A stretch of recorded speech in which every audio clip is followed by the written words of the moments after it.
fucking Ozzy Osbourne, bruv.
All right, Bubs. Back with Edgar Allan Poe, the broski alien angel. The broskiest of all broskies. What do you got, bruv? What do you got? What do you got?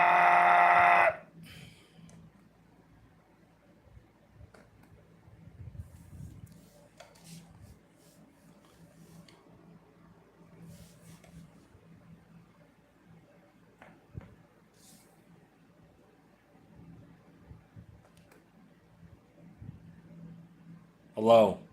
What do you got?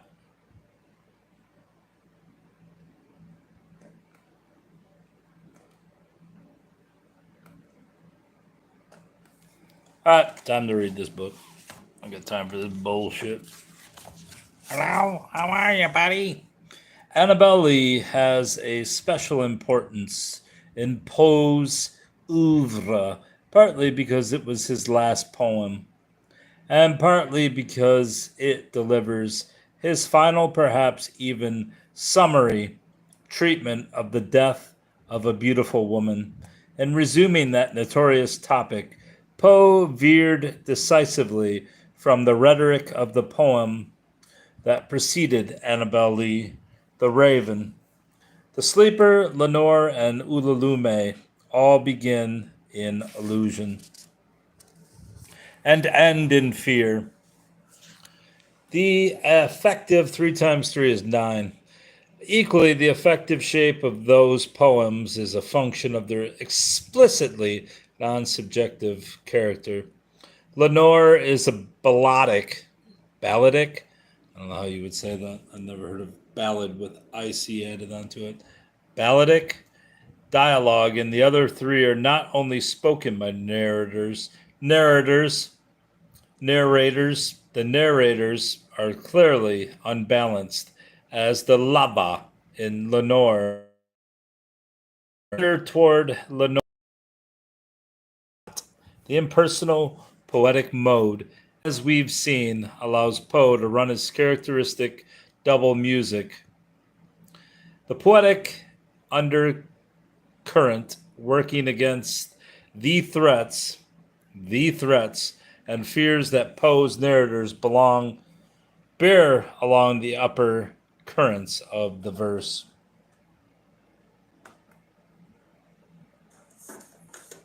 All right, it is working. This guy just can't hear me. Whoever he is, look that. No, I don't want to see a joke. The impersonal poetic mode, as we've seen, allows Poe to run his characteristic double music, the poetic undercurrent working against the threats and fears that Poe's narrator bear along the upper currents of the verse. Sup, dog? A non-subjective approach to Annabel Lee is certainly possible, though it would work against the autobiographical approaches that have prevailed from its first publication. Why does mountain climbers climb soda cans?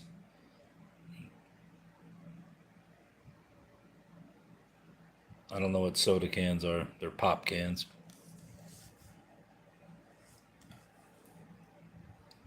And it's why do mountain climbers, not why does. Parse that correctly.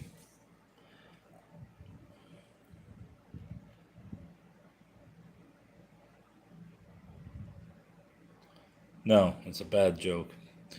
A non-subjective approach to Annabel Lee is certainly possible, though it would work against the autobiographical approaches that have prevailed from its first publication.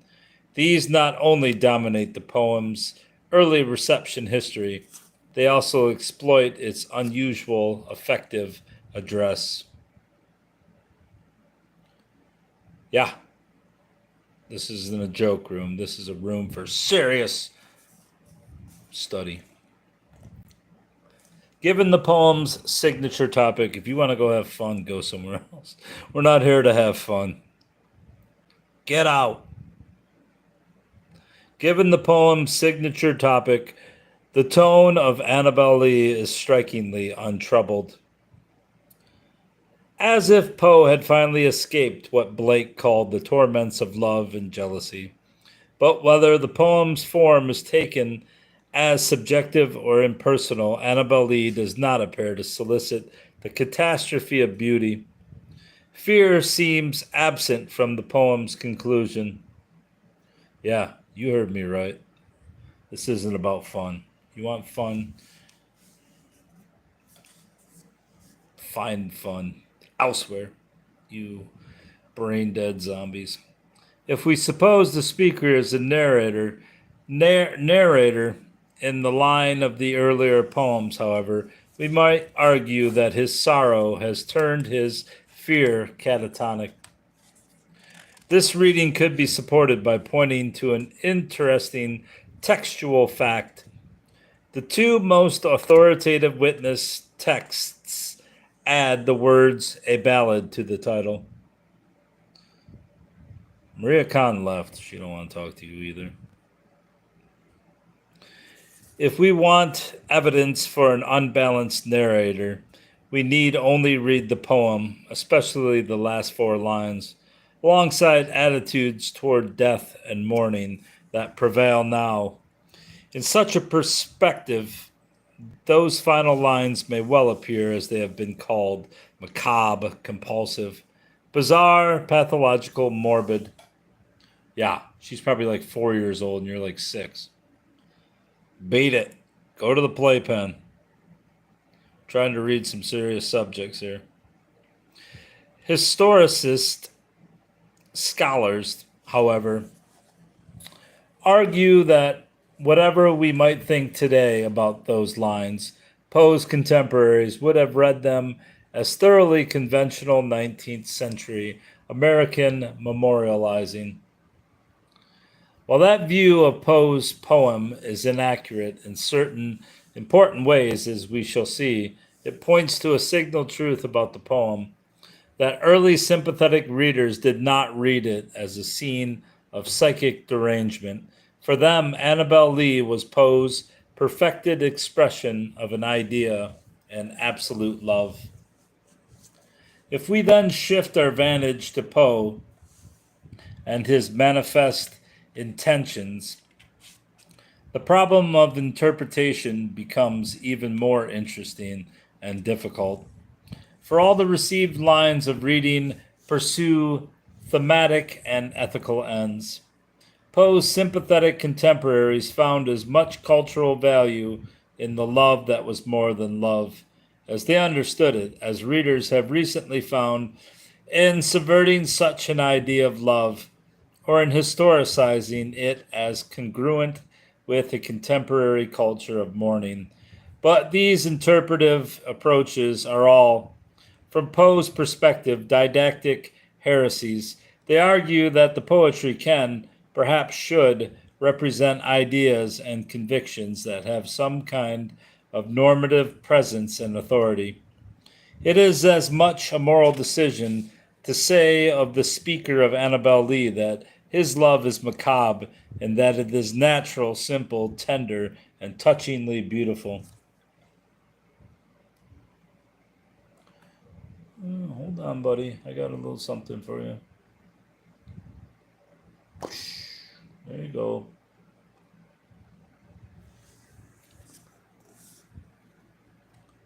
If we then shift our vantage to Poe and his manifest intentions, the problem of interpretation becomes even more interesting.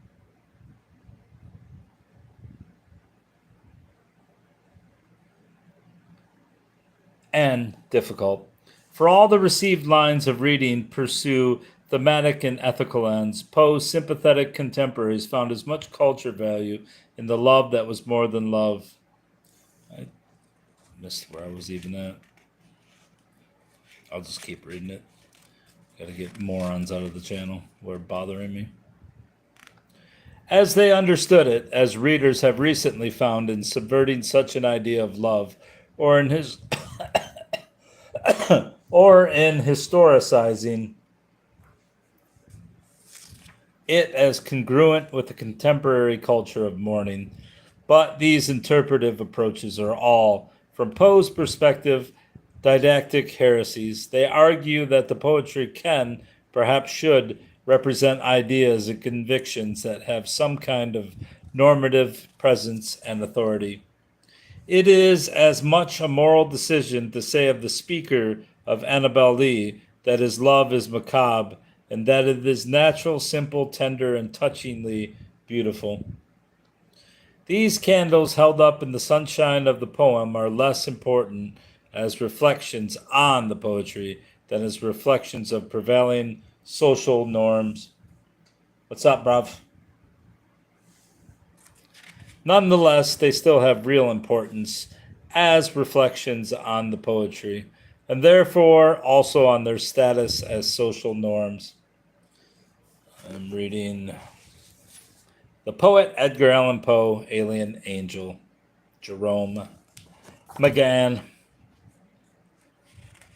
They prove, I should rather say, the entire archive of readers and readings prove that poetry is exactly as promiscuous as Plato regretfully thought it was. To what serves moral beauty?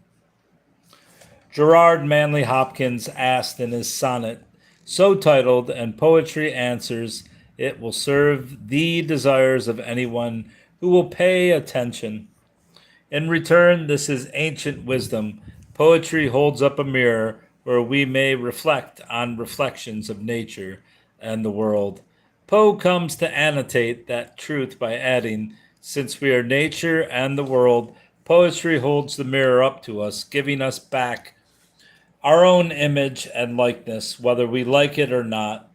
To most early readers, the thought that Annabel Lee is macabre would itself have seemed a deeply macabre thought. The catastrophe of beauty in Poe's work thus takes two general forms. One is a great form of fear, the sum of all fears that preyed upon Poe and his world.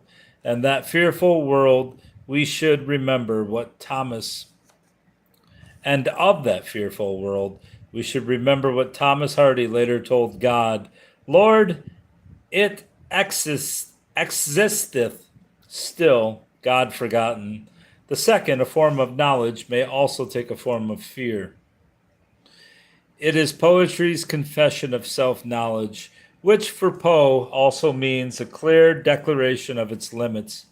Poetry represents the irritable, because perpetually thwarted, reaching after fact, reason, and supernal beauty. Perhaps with Annabel Lee, then, Poe is making peace with the poet's limit conditions. If one compares Annabel Lee with Lenore, which tells virtually the same story, the tonal difference between the poems is striking. The speaker of Lenore rails against the wretches who lament Lenore's death. And when he finally declares that his heart is light, his words are still defiant.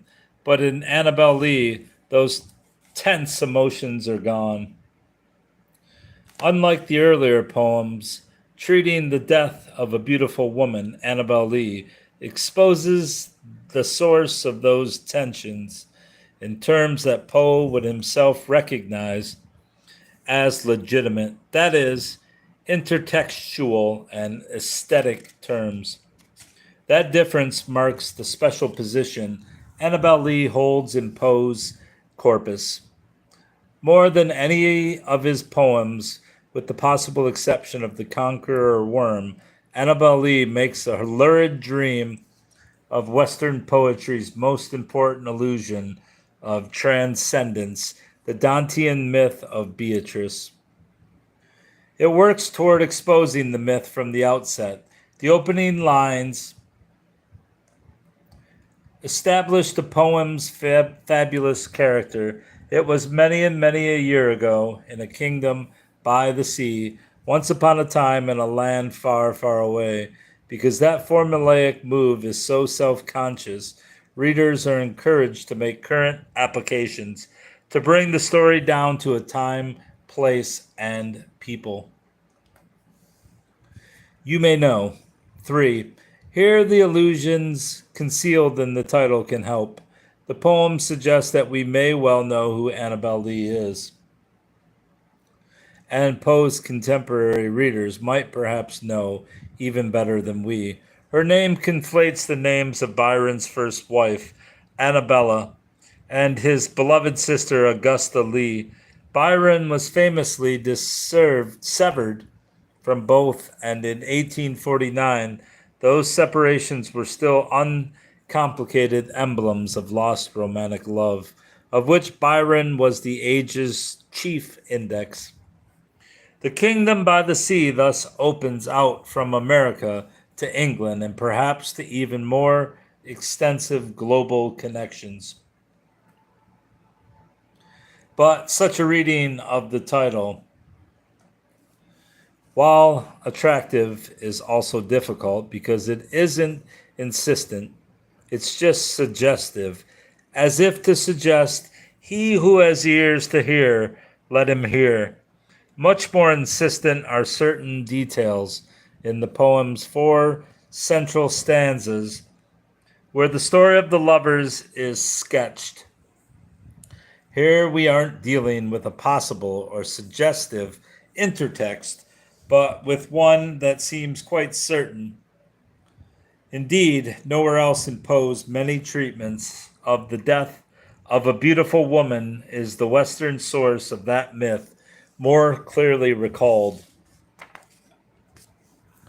We track it to Dante and Petrarch, to Beatrice and Laura. Beatrice is the ultimate model, however, and Dante tells her story in his Vita Nuova.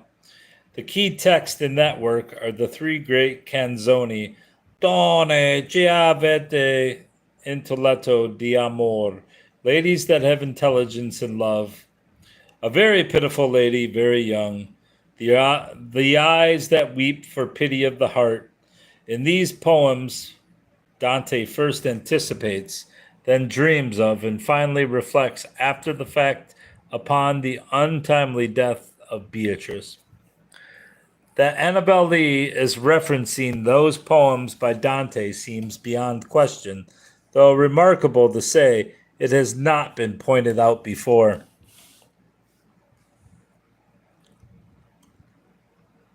The core narrative in Poe's ballad and the Vita Nuova both arrange an equivalent set of characters and events. A love that was more than love erupts magically when the lovers are mere children. Dante falls in love with Beatrice when they are both about 9 years old, and in Poe's in Poe, the lovers' mutual devotion has existed since she was a child and I was a child.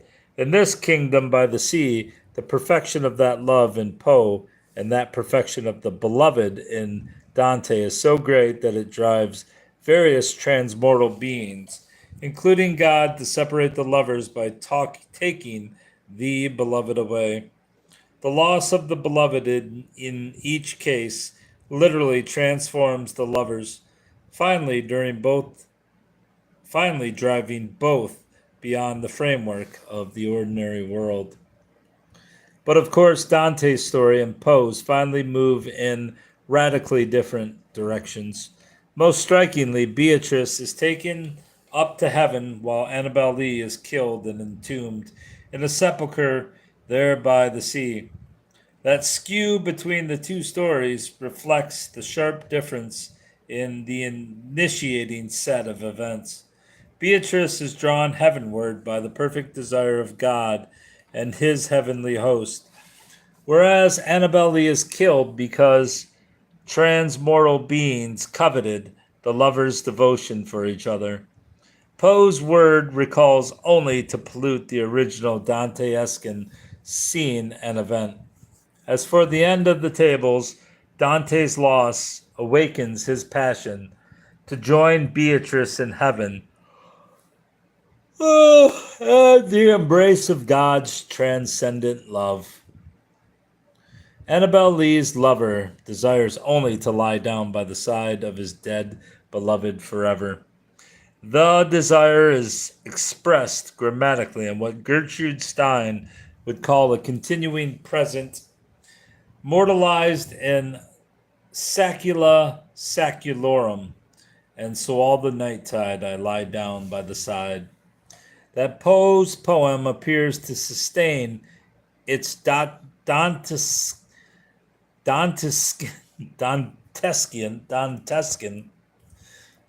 who the hell thinks of this?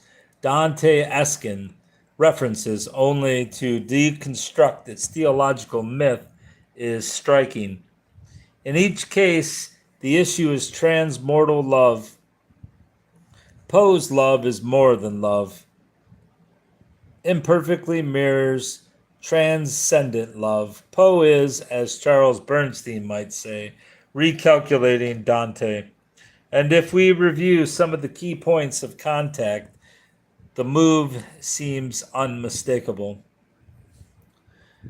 Dante's first canzone, for example, imagines a dialogue in heaven about Beatrice between God and his angels. It is a subject that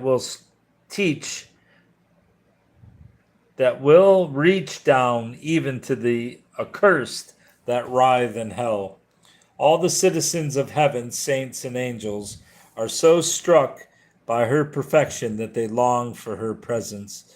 Madonna in the Empyrean is desired, but God tells them to be patient because he is aware that Dante, who dreads her loss, has a great poetical mission in his future.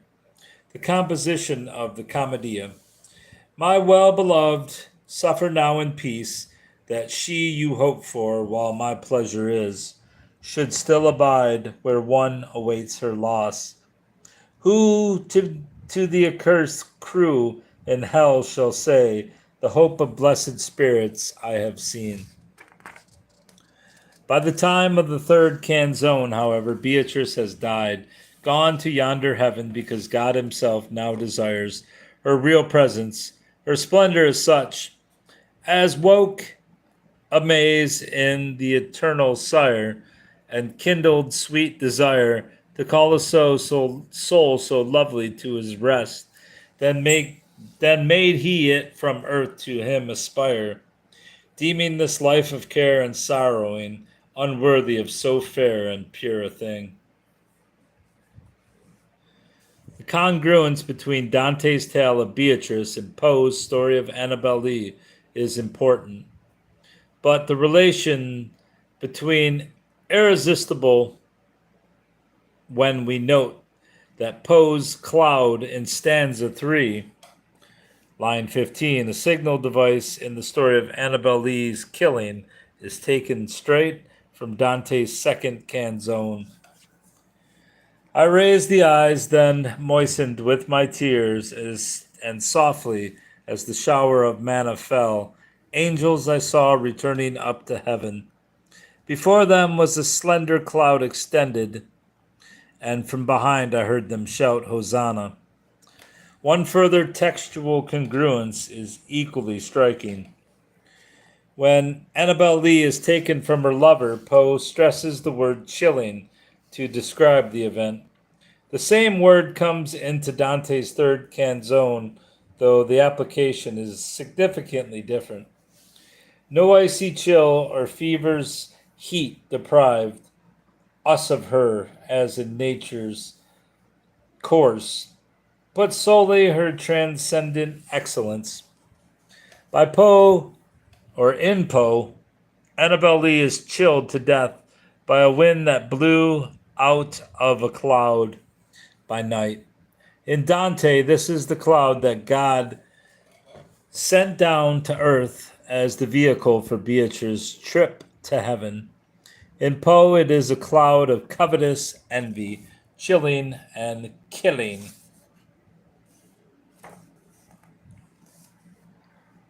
These Dantean references multiply our interpretive problems with the poem. At first, the problem is strictly historical. How and when did Poe access Dante's poems? Readers have not perhaps noticed Poe's use of Dante because he never mentions the Vita Nuova, and probably never read it. His Italian would have been inadequate to the task. Besides, the first complete English translation did not appear until 1846, and then only in Florence, in an edition that seems to have been almost completely unknown, and is today an exceedingly rare volume. Certainly it was not known to the three men whose own notable translations were being undertaken in the 1840s and 50s, none of which would appear until well after Poe's death. It's true that Poe could have read Charles Lyell's translations of the Canzoniere, which includes the three canzoni that stand at the center of the Vita Nuova. Lyell published those translations in 1836, and his book was reprinted in 1840. Another set of translations of the Vita Nuova's poetry, perhaps less accessible to Poe, appeared in Tate's magazine in 1845.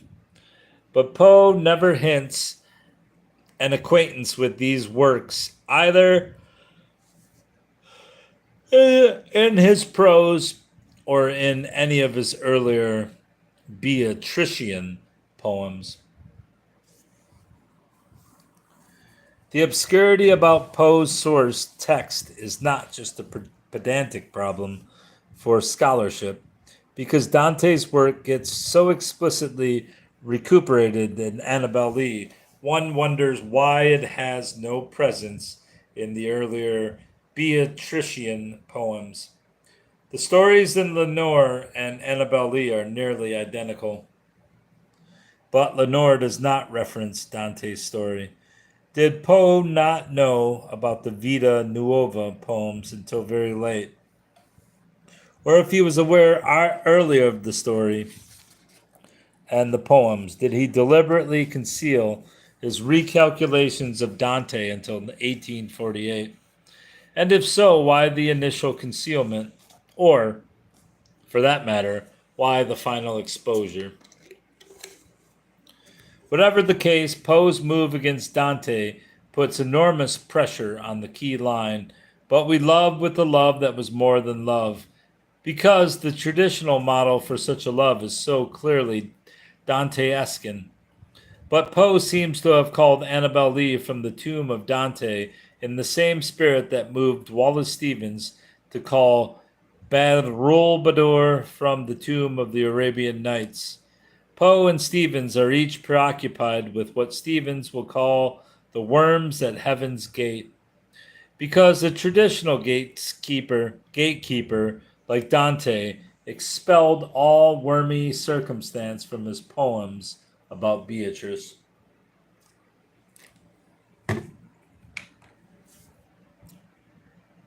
But then nearly all readers also seem bent upon casting out the worms, not least our contemporary critics of Poe's macabre imagination.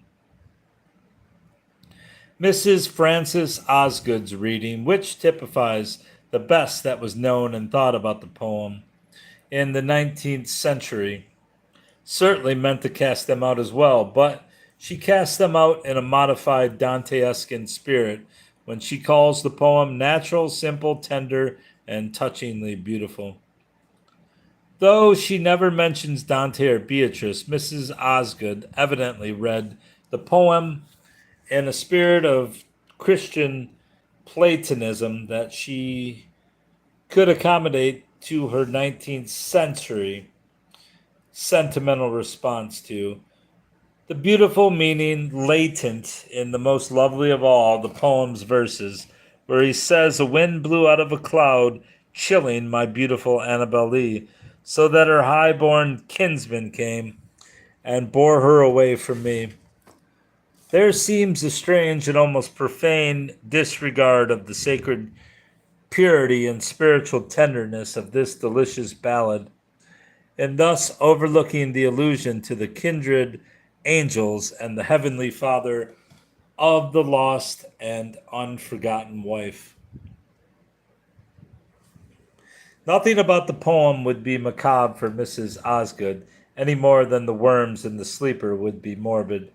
To our contemporaries, however, a cultural, critical, and historical perspective exposes the limitations of both Dante-esque transcendental idealism and 19th century sentimental idealism. Contemporary readers who find the poem macabre being critical and bring critical enlightenment to Poe's poem and its 19th century culture of mourning. What is the love that is more than love if it isn't divine love, traditionally understood? The answer, I suppose, is simple and obvious. It is some kind of human love, but somehow made more perfect than it often appears. In the case of Annabel Lee, an exquisite pathos became available to readers when they identified such perfection with Poe's love for his wife Virginia. And surely, if we now cannot sympathize with Mrs. Osgood's faith in that kind of love, frail as it might seem to much current thinking about love and marriage, we will have difficulty sympathizing with the poem, since many do have difficulty sympathizing with the poem in that perspective. Subversive readings emerge. I cite Mrs. Osgood here because, far more than many of our contemporaries, exquisite pathos is a fair response to the tone and affect of Annabel Lee. For catastrophe is the price that eternity sets. For the love that is more than love, Blake called it the price of experience. What is the price of experience? Do men buy it for a song? or wisdom for a dance in the street. No, it is bought with the price of all that a man hath. The four Zoas, night the second. In Poe's case, the price is sentimentally, fearfully figured as my darling, my life, and my bride. It is an easy thing to rejoice in the term or the tense of prosperity, where the groan and the dollar, dollar are quite forgotten. But when God and his angels, saints, and devils conspire to separate Poe's lovers, an unforeseen chance opens to turn the debacle to account. The poem now poses a question. Will that disastrous wrong be met by a correspondent wrong of desertion or forgetfulness? Reading the poem's final lines, who will not experience the desire for such a starry flight from the sepulchre there by the sea?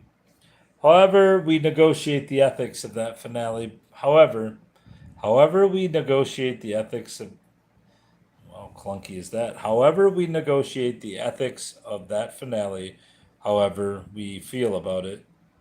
The formal logic of the poem identifies it with the love that is more than love. In dismantling the traditional mirth of Beatrice, then Poe is in effect reinterpreting the myth, the myth, not the myrrh. Let's read that again. In dismantling the traditional myth of Beatrice, then, Poe is in effect reinterpreting the myth of the fall. In Poe's story, if there is an original sin, it is committed by transmortal beings, including God himself, who introduced death into the lover's world out of envy for an unimaginable love. In Poe's poem, the love of one frail mortal person for another frail mortal person throws the perfect love of God into a critical perspective. Paradoxically, the move to destroy this mortal love ends with its complete realization. The love that is more than love is exceptional, not merely because it is doomed to loss and death, but because it embraces that unredeemable condition. The lover's sepulchral choice, in effect, marks a transvaluation of the traditional order of mortal immortal values. And the poem's complacent affect identifies what we can truly call a peace that passeth understanding. Indeed, so far surpasses that it does appear ghoulish. So powerful is the ideology of transcendence. So, so. In that respect, we can hardly doubt the success of the poem's argument, which tests the sympathetic capacities of sentimental and skeptical readers alike.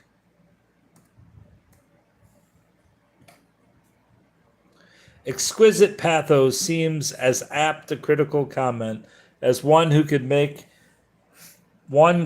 make for a poem that tells such a tale. But we have to be careful not to confuse the import of the final four lines, what is happening, with their tone, how it is being represented.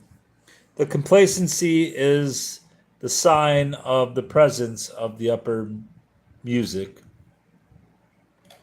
Poe was hardly unaware of the fear and horror that death engendered, or of the ways people never cease trying what is in fact as impossible as the desire of the moth for the star.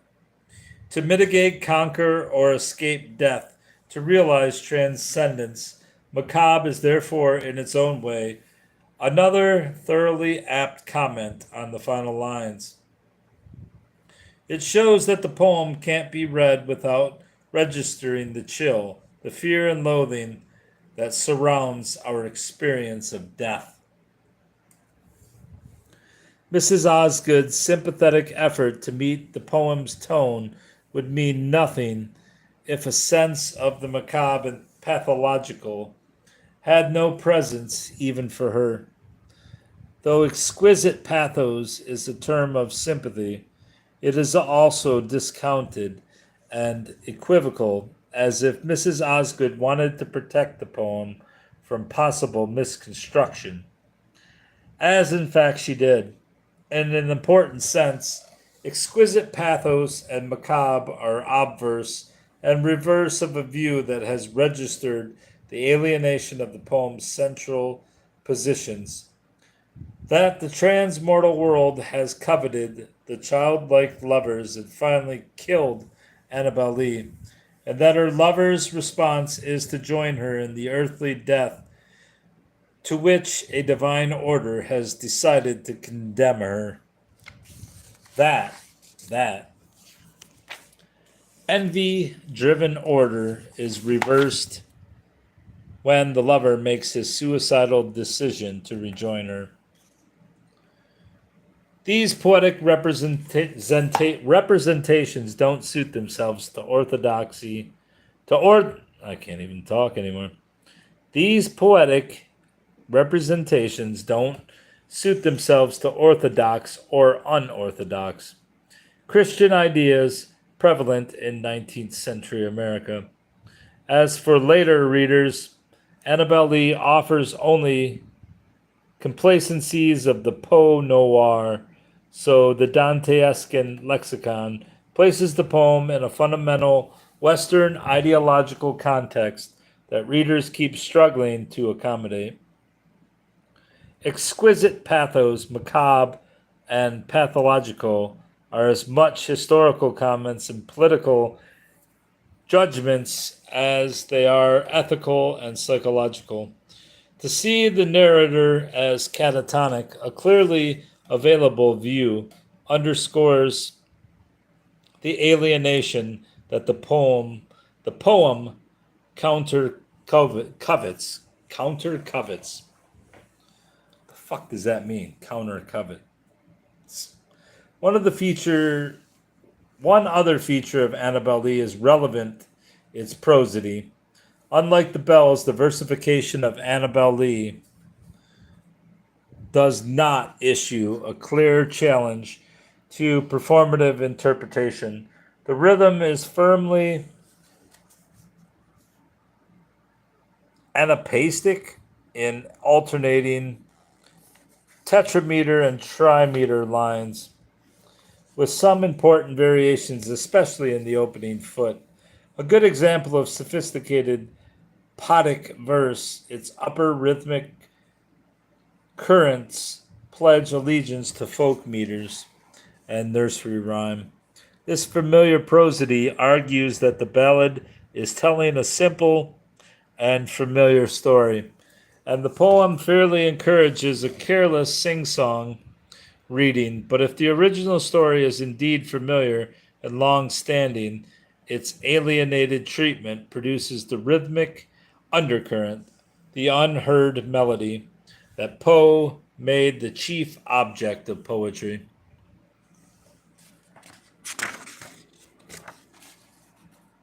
Crucially, the poem does not demand recitations that might deviate from the insistent poetic form, I'll say. Annabel Lee does not work like the Bells, and its unheard melody is no different in appearance from the upper current of its verse. The poem's argument depends upon maintaining that apparitional congruence. Unlike the Raven and Lenore, Annabel Lee is not constructed to expose an imaginative division between narrator and the poet, between fiendish friends and lover. Its sweet versification, therefore, mirrors its inmost self, its music. But if the versification is not at odds with its music, the poem does appear seriously at odds with the myth of Beatrice, as constructed in Danteesque terms. The poem's total complacency thus stands against the heartless ethos brought to earth from the tormented regions of hell and heaven. In that perspective, the question of Annabel Lee, the question of its performance, of its meaning as performance, might well be judged far more difficult than the same question posed by the bells, where readers are encouraged to experiment with its performative meanings. Annabel Lee has laid down a few more stringent and find a performative means for representing the lover's position as simultaneously simple, innocent, and childlike, as well as perverse, unseemly, even monstrous.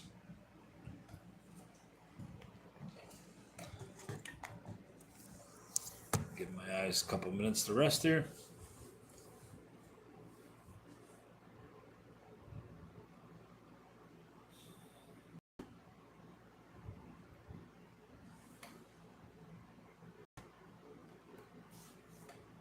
Nobody, no. That's not what we want. That's not what the fuck we want.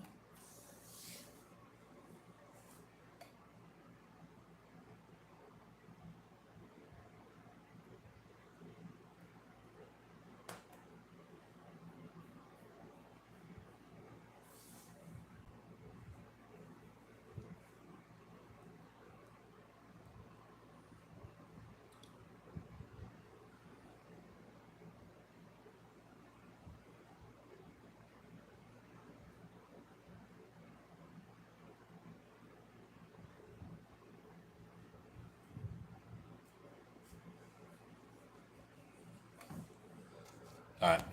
The collision of those demands in both the consummation and the catastrophe of the poem.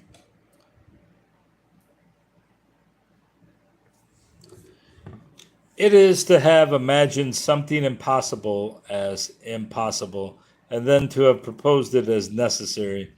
If, as Charles Bernstein wittily suggests, that a thing of beauty is annoyed forever, it is also the case that things of beauty, like lively and difficult children, will and should annoy forever.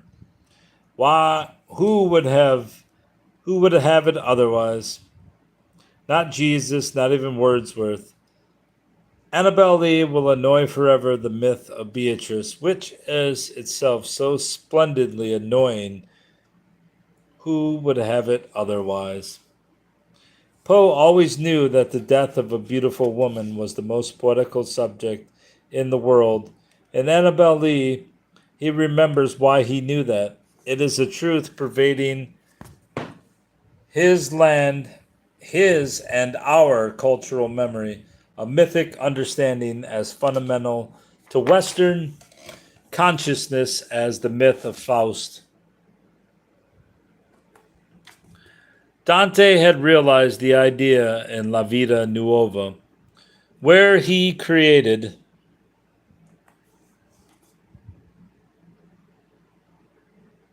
a new life for poetry in vernacular language out of the discourse of Christian eschatology. But when Annabel Lee remembers that Dante-esque inheritance, it recovers it entirely, as Keats had done in his sonnet on Paolo and Francesca. At the core of the myth is the experience of pain, sin, and loss that cannot be mitigated. Equally at its core is the experience of that experience. Philosophy and religion translate that secondary experience as alternatively self-consciousness and divine faith. In doing so, philosophy and religion shift the pain, sin, and loss to a redemptive mode. That shift does not happen in poetry, certainly not in Poe, or, to take an analogous case, in the sonnet where Keats also re-engaged the Beatrician myth, a dream after reading Dante's episode of Paolo and Francesca. In poetry, the experience is imitated or modeled in the entirety of its impossible contradiction. That is what happens in Annabelle Lee when Poe refigures the myth of Beatrice. Annabelle Lee lifts up an impossible love against Dante's imaginative illusion, the Beatrician myth of transcendent love. Poe's is not a travesty of Dante. It recomposes Dante in a new secular key, and the result is not a cultural myth of redemption, but a redemption of Dante and of poetry itself, lest the didactic heresies that all poetry necessarily traffics in be taken for its truth. Given Poe's poetics, the move shifts our attention from the heresies to the prosody, where Poe's outrageous new figurations are carried along what appears a tensionless surface. The question of the poem then becomes not what it means, but how we are to register its music. In fact, how we are to perform that music, how we are to recite the poem. The bells coded into itself explicit instructions for adventurous recitation, but Annabel Lee abandons us to what prosodists call its sweet versification, as if the poem's suicide mission were the easiest thing to imagine or execute. All the received readings of the poem, including the hostile ones, remind us of the poem's drive toward its commitment to a masculine sati. Way too tired to be reading here, but let's go on.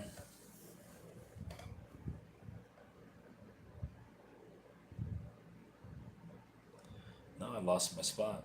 Oh, there it is. That situation leaves us with two general recitation procedures. We can yield entirely to Poe's sweet versification and produce the kind of sing-song reading that Coleridge recommended for children in Biographia Literaria. This would be reading such that all the evil in the poem, including the evil that Poe visits upon the myth of Beatrice, is made subject to a childlike innocence. The demonic intentions of God, angels, and devils are not removed from the poem. Far from it, but they are rendered less consequent than the musical innocence that opposes them. The love that is more than the love driving the myth of heaven and hell. In this way, we do understand, after Shelley and Poe, that our sweetest songs are those that tell of saddest thought. Alternatively, we can disregard Coleridge's instructions for performance and follow what he saw as a prose rendering of the metrical contract. Coleridge explicitly associated the procedure with Wordsworth's idea that there neither is nor can be any essential difference between the language of prose and metrical composition. Vehemently disagreeing with that view and the poetic practice it licensed, Coleridge took it as the chief inducement for his strictures on Wordsworth and Biographia Literaria, which is exactly where he prompted his instruction for a sing-song response to poetic recitation. But Wordsworth's would prove to be a revolutionary poetical move, laying the ground for everything we now understand as modern poetics. Wordsworth recognized that a poetical composition necessarily puts into play two rhythmic orders, one artfully deployed as a decisive metrical composition, the other as the faithfully declared music of vernacular language, our mother tongue. A vernacular recitation of Annabel Lee will recompose the verse according to what Paul Baum called the other harmony of prose, lest we forget how deep a discordance lurks at the heart of our sweetest songs. Medieval theologians called that lurking discordance diabolus in musica. In that respect, we might see in Poe's little poem its undercurrent of critical reflection on poetry's social function to put us at our disease or dis-ease. Crucially, to put us at our dis-ease in the little realm of poetry itself. For the world of getting and spending keeps tempting us, keeps tempting poets especially, to imagine how to escape the world of injustice and loss. A seductive idea that serves so well the princes of that world. Annabel Lee is far from an escapist poem, as its final macabre imagining insists. Not Nor was Baudelaire's poem anywhere out of the world issuing a call to flee. It was a cry of pain, an index of what it means to be the center and victim of the world we ourselves have made and keep making. And its best, at its best, oh man, poetry will keep up its simulations of all we have done and keep doing, all of the good and the bad, and the worst and the best. But woe, 'tis so, as our sweetest singers have made it their vocation to remind us. Thankfully, that's over.